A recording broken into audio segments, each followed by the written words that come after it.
Hello అండి, ఈరోజు మన రెసిపీ వచ్చేసి గోంగూర చికెన్. రెగ్యులర్గా చేసుకునే చికెన్లా కాకుండా ఇలా గోంగూరతో ఒక్కసారి ట్రై చేయండి, చాలా బాగుంటుంది. పుల్ల పుల్లగా మసాలా ఫ్లేవర్తో చాలా బాగుంటుంది. మరి ఎలా తయారు చేసుకోవాలో ఇప్పుడు చూద్దాం. స్టవ్ ఆన్ చేసి కడాయిని పెట్టుకొని కడాయి వేడెక్కాక 3 టేబుల్ స్పూన్స్ ఆయిల్ వేసుకోండి. ఆయిల్ కొద్దిగా వేడెక్కాక 2 దాల్చిన చెక్క ముక్కలు, 2 యాలకులు, 4 లవంగాలు, అలాగే 1 టీ స్పూన్ జీలకర్ర వేసుకోండి. ఇవి కొద్దిగా చిటపటలాడిన తర్వాత 2 మీడియం సైజుడ్ ఆనియన్స్ని ఇలా చిన్నగా కట్ చేసుకొని వేసుకోండి. ఇప్పుడు దీంట్లోకే 3 పచ్చిమిర్చీలను ఇలా కట్ చేసుకొని వేసుకోండి. అలాగే 2 రెమ్మల కరివేపాకును వేసుకొని కలుపుకోండి. స్టవ్ మీడియంలోనే పెట్టి కొద్దిగా కలర్ మారే వరకు కలుపుకుంటూ వేయించుకోండి.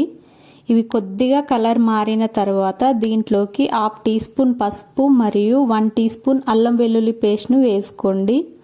ఇవి కొద్దిగా కలుపుకుంటూ పచ్చివాసన పోయేట్టు 2 నిమిషాలు వేయించుకోండి.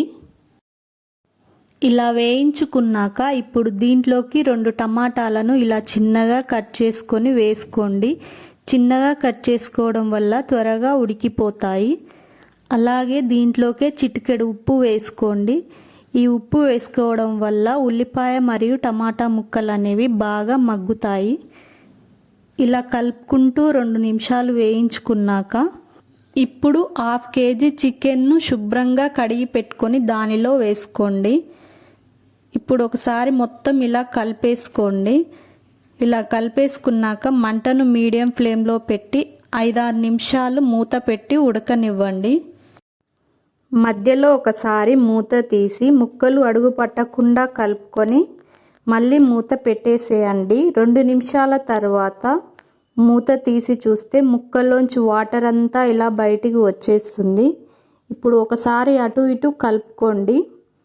ఇప్పుడు 2 కట్టల గోంగూరను తీసుకొని శుభ్రంగా కడిగి ఇలా కట్ చేసి పెట్టుకొని దీనిలో వేసుకోండి.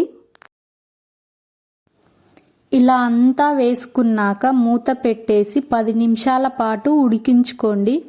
ముక్కలు అడుగు పట్టకుండా మంటను లో టు మీడియంలో పెట్టి ఉడికించుకోండి. ఇలా ఉడికించుకున్నాక మూత తీసి అంతా ఒకసారి బాగా కలుపుకోండి. ఇప్పుడు ముక్కల్లోంచి ఇలా వాటర్ అంతా బయటికి వచ్చేస్తుంది. ఇప్పుడు ఇందులో 2 టేబుల్ స్పూన్ కారం మరియు 1.5 టీ స్పూన్ ఉప్పు వేసుకొని అంతా ఒకసారి కలిపేసుకొని కారం పచ్చివాసన పోయేంత వరకు ఫ్రై చేసుకొని చక్కగా మూత పెట్టేసి 5 నిమిషాలు మగ్గించండి.